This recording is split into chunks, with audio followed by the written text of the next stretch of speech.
ये इंसानी फितरत का हिस्सा है कि किसी भी इंसान को कभी भी अपने बारे में तनकीद सुनना सख्त नापसंद होता है। और ख़ास तौर पे अगर तनकीद की जाए किसी ऐसी चीज़ के ऊपर कि जिसके ऊपर आपने बहुत ज़्यादा मेहनत की हो या वो चीज़ आपको बहुत ज़्यादा प्यारी हो, और ख़ास तौर पे अगर आपकी ज़ात के बारे में तनकीद की जाए, तो फिर आप जितने मर्ज़ी आप मस्बत सोच के इंसान हों, आप जितने मर्ज़ी किसी के दोस्त हों, आपको हमेशा वो चीज़ सबसे ज़्यादा चुभती है।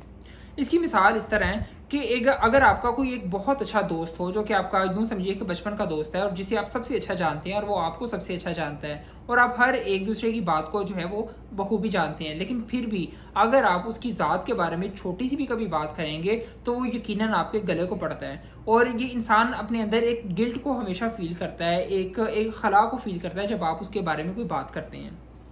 लेकिन क्या आप ये जानते हैं कि तनकीद की किस्में कितनी हैं? क्या हर तनकीद वही है कि जहाँ किसी न किसी को नीचा दिखाना हमारा मकसद हो? हमारे माशरे में तनकीद के लफ्ज़ को इसी तरह से कुछ पोर्ट्रे किया जाता है कि कभी कभी यूँ होता है कि कुछ लोगों की एक सोच होती है, कुछ लोगों का एक स्टाइल होता है कि वो अगले बंदे को और ख़ास तौर पे एक कामयाब बंदे के बारे में हमेशा जो है वो कोई ना कोई अल्फाज उठाते हैं, कभी ना कभी उसको जलील करने की कोशिश करते हैं और इस तरह के लफ्ज़ उसके बारे में यूज़ करते हैं जो कि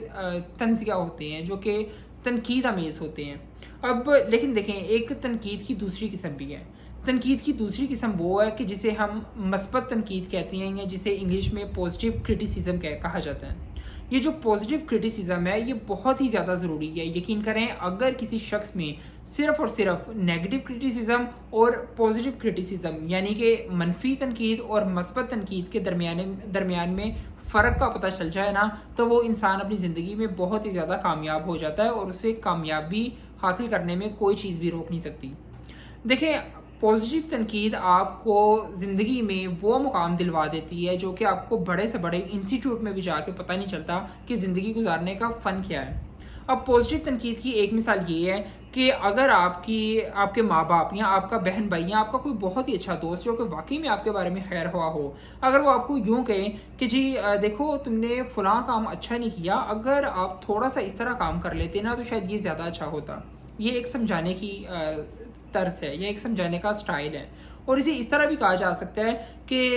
यार तुम तो सही काम ये करते थे, लेकिन अब ये जो तुमने इस तरह आज काम किया है ना, ये मेरा ख्याल है कि वैसा नहीं था जैसा होना चाहिए था, या तुमने यहाँ पे कोई गलती की है। अब होगा क्या कि आपको पहला जो एक सेकंड होगा, एक जो आपको झटका लगेगा वो यही लगेगा कि मैंने इस चीज़ के ऊपर इतनी मेहनत की, या ये चीज़ मुझे इतनी प्यारी है, या मेरी अपनी ज़ात के बारे में ये मुझे क्यों ऐसा कह रहा है। लेकिन अगर तो आप वाकई में ठंडे दिमाग से सोचेंगे ना, तो आपको पता चलेगा कि ये कोई नेगेटिव तनकीद नहीं थी बल्कि एक पॉजिटिव तनकीद थी और आपको वाकई में उस पॉइंट के बारे में बताया गया है कि जो आपकी ज़िंदगी बदल सकता है अगर आप इसके ऊपर थोड़ी सी भी मेहनत करें। चलें, आज मैं आपके साथ जो है वो 4-5 ऐसे तरीके मैं डिस्कस करता हूँ कि जिन्हें अगर आप हर वक्त अपने दिमाग में रखें और उन पांचों के पांचों स्टेप्स को अगर आप फॉलो करें तो हर एक पॉजिटिव तनकीद आपको कामयाबी की तरफ एक कदम बढ़ाने में बहुत ज़्यादा मदद दे सकती है। देखिए, जो सबसे पहली आपने बात अपने दिमाग में याद रखनी है वो ये कि जब भी आपको कोई पॉजिटिव तनकीद का निशाना बनाए तो आपने पहले तो जो 10-12 सेकंड होते हैं ना, ये पहला मिनट होता है, उसमें अपने आप को आपने बहुत ही ज़्यादा रिलैक्स रखना है। आपने फ़ौरन से हाइपर नहीं हो जाना कि तुमने मेरे बारे में ये बात कही तो कही क्यों, या तुम्हारी हिम्मत कैसे हुई यार मेरे बारे में ये बात करने की। ये तरीका बिल्कुल गलत है। आप रुकें और आप सोचें कि यार ये जो बात मेरे बारे में कर रहा है ये कहीं ना कहीं ठीक तो कह रहा है, तो मैं अपने अल्फाज को जो मैंने अभी मुंह से निकालने हैं मैं उनको निकालने से पहले 2 मिनट के लिए सोचूं कि क्या इसकी बात में वाकई कोई सच्चाई है, क्या वाकई मेरे अंदर ये कमी थी कि इसने जिस पॉइंट को मुझे नोटिस करवाया है क्या वाकई ही में मुझे उसके ऊपर इंप्रूवमेंट करनी चाहिए। जब आप इस तरह करना शुरू हो जाएंगे तो यकीन करें कि अगला जो सेकंड होगा वो आपकी ज़िंदगी को बदलने वाला सेकंड होगा और आपको वाकई में ये एहसास हो जाएगा कि मेरी यहाँ पे गलती थी और फिर आप उसकी बात को बखूबी सुनेंगे भी। अच्छा, जो दूसरा काम आपने करना है जब भी आपके बारे में कोई पॉजिटिव तनकीद करे वो ये कि आपने भाई उस इंसान से और क्वेश्चन करने हैं। बिलफर्ज आपको किसी ने कहा कि जी आपने ये काम ठीक नहीं किया, तो आप उससे ये सवाल कर सकते हैं कि यार आप मुझे बताओ कि इस काम के अंदर ख़राबी क्या है या मैंने ये कहाँ पे गलती की है। अच्छा, तीसरा सवाल आप ये भी कर सकते हैं कि यार ये काम ऐसे ही तो होता है, अब तुम मुझे बताओ कि तुम्हारा नज़रिया क्या है इस चीज़ को देखने का और तुम किस तरह से देखते हो कि अगर ये काम ऐसे नहीं ऐसे होता तो ठीक होता। तो ये क्वेश्चनिंग करना आपको और भी ज़्यादा रिलैक्स करेगा और आपको और भी ज़्यादा चीज़ें सीखने में मदद देगा। जब आप किसी की पॉजिटिव की हुई तनकीद से कोई क्वेश्चन निकालेंगे, तो हो सकता है उसने एक बात के पीछे आपको 100 बातें समझानी हो, लेकिन आप एक बात सुन के ही उसके जो है खिलाफ हो जाते हैं। लेकिन जब आप क्वेश्चन करना शुरू करेंगे तो आपको 100 तरह की बातें पता चलेंगी।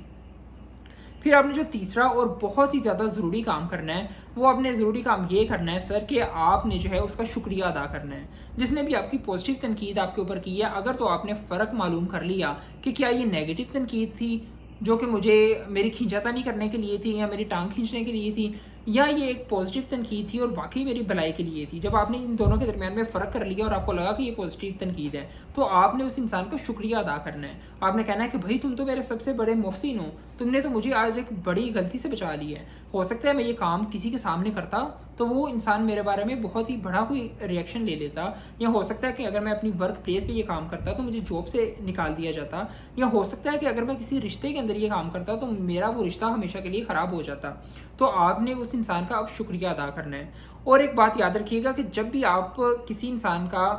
पॉजिटिव तनकीद करने के बाद शुक्रिया अदा करेंगे ना, तो वो इंसान और भी ज़्यादा रिलैक्स होगा और आपका और भी ज़्यादा खैर ख्वाह बन जाएगा। उसे इस चीज़ की गारंटी मिल जाएगी कि आप वाकई में पॉजिटिव तनकीद सुनना पसंद करते हैं और आपको अच्छा लगता है अगर आपके बारे में बताया जाए। नेक्स्ट टाइम उसकी कोशिश होगी कि वो आपको वाकई में आपकी गलतियां ला ला के बताए और आपको बताए कि यार ऐसे नहीं, तुम ऐसे कर लो तो तुम ठीक हो जाओगे, ऐसे ना करो, तुम ऐसे कर लो तो तुम्हारी ज़िंदगी और भी ज़्यादा कामयाब हो जाएगी। और एक और बात ये भी है कि जब भी आपकी कोई तनकीद करता है ना, तो उसके दिल में ये खौफ ज़रूर होता है कि उल्टा बदले में आप भी उसकी तनकीद कर दोगे। इसलिए लोग आपको आमतौर पर डरते हुए आपकी बुराइयां बता ही नहीं रहे होते और आपको लगता है जी कि मैं सबसे अच्छा हूँ और मेरे में कोई जो है वो कमी नहीं है। इसलिए जब आप दूसरों का शुक्रिया अदा करने वाले बनेंगे तो वो इंसान, उस इंसान के अंदर और भी ज़्यादा कॉन्फिडेंस आएगा और नेक्स्ट टाइम आपको वो और भी ज़्यादा अच्छी बातें बता सकेगा। चौथा काम जो आपने करना है किसी भी पॉजिटिव तनकीद को सुनने के बाद, वो काम आपने ये करना है कि जी आपने एक डायरी पकड़ लेनी है और एक पेन पकड़ लेना है और आपने छोटे छोटे स्टेप्स को लिखना शुरू कर देना है। अच्छा, अगर मेरे में ये गलती निकली है तो मैं अगर ये स्टेप उठा लूँ, ये स्टेप बना लूँ, ये स्टेप बना लूँ, तो कौन से ऐसे प्लान्स हैं जिन्हें अगर मैं फॉलो करूँ तो नेक्स्ट टाइम मेरी ये गलती बिल्कुल भी नहीं होगी और मुझे बिल्कुल नेक्स्ट टाइम जो है वो किसी भी तनकीद का निशाना नहीं बनाया जाएगा। अब आपने इस चीज़ के ऊपर वर्क करना शुरू कर देना है और ये इसके ऊपर जो वर्क किया हुआ है ये आपको पूरी ज़िंदगी जो है, एक तो आपके अंदर एक पॉजिटिव एनर्जी को भर देगा और दूसरा आपको जो है ज़िंदगी में आगे बढ़ने में मदद भी देगा। तो आपने एक प्लान को बनाना है और उस प्लान को फिर आपने फॉलो भी करना है ताकि आप ज़्यादा से ज़्यादा बेहतरी की तरफ जा सकें। पांचवा काम जो आपने करना है और जो कि बहुत ज़्यादा ज़रूरी है वो ये कि आप उस इंसान से एक छोटी सी मीटिंग रख लें। आप कहें कि जी यार जो तुमने बात मुझे कही है ना, वो मुझे, मैं मानता हूँ कि वो ठीक है, ये मेरे अंदर खामी थी, लेकिन क्या हम कभी बैठ के एक चाय के कप पे ये डिस्कस कर सकते हैं कि ये गलतियां मैं नेक्स्ट टाइम किस तरह सुधार सकता हूँ, या ये जो मेरे से आज गलती हुई है ये नेक्स्ट टाइम मैं क्या ऐसा करूँ तो ये मेरे से गलती नहीं होगी। आपने उस इंसान से इस तरह का एक मीटिंग करनी है, एक प्लान करना है। और जब आप किसी भी इंसान से इस तरह का प्लान करेंगे तो वो बहुत ज़्यादा रिलैक्स होगा और आपकी बहुत ज़्यादा ऑनर करेगा। ये दिल जीतने के लिए भी एक बेहतरीन टोटका है, ये मेरी बात याद रखिएगा। आप एक छोटी सी गेट टुगेदर रखें, आप फ़ोन कॉल कर सकते हैं, आप उसके ऑफिस में जा सकते हैं, आप किसी भी इंसान को अपने घर पे इनवाइट कर सकते हैं और आप जो है वो बेहतर तरीके से उनसे और भी ज़्यादा क्वेश्चन पूछ सकते हैं और अपने आप को ज़्यादा संवार सकते हैं।